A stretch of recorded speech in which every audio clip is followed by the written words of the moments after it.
আমরা আজ আমরা 30টা রমজানের 30টা রোজা আমরা সবাই অতিক্রান্ত করতে চলেছি আর কয়েক ঘন্টা পরে।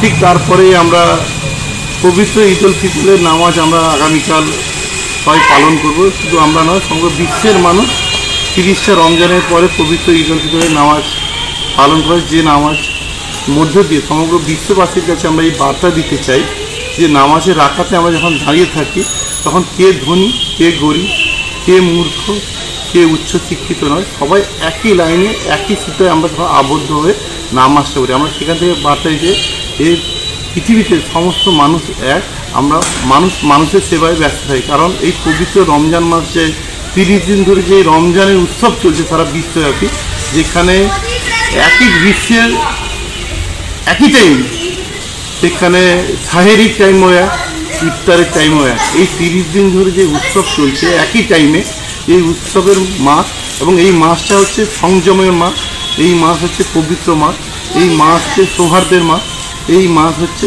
উন্নয়নের মাস। এই মাসের মধ্যে দিয়ে আমরা প্রকৃত যারা ইসলাম ধর্মে যারা বিশ্বাসী, যারা রমজানে রোজা রাখে এবং যারা শারীরিক কারণে হোক কিংবা অন্য কোনো কারণে ওনারা রমজানে রোজা রাখতে পারছে না, তারাও এই মাসে সংযমের মধ্যে থাকে, সৌহার্দ্যের মধ্যে থাকে এবং শান্তিপূর্ণভাবে সকলের পাশে থেকে এই বার্তা দেন যে আমরা মানুষের জন্য কাজ করতে চাই।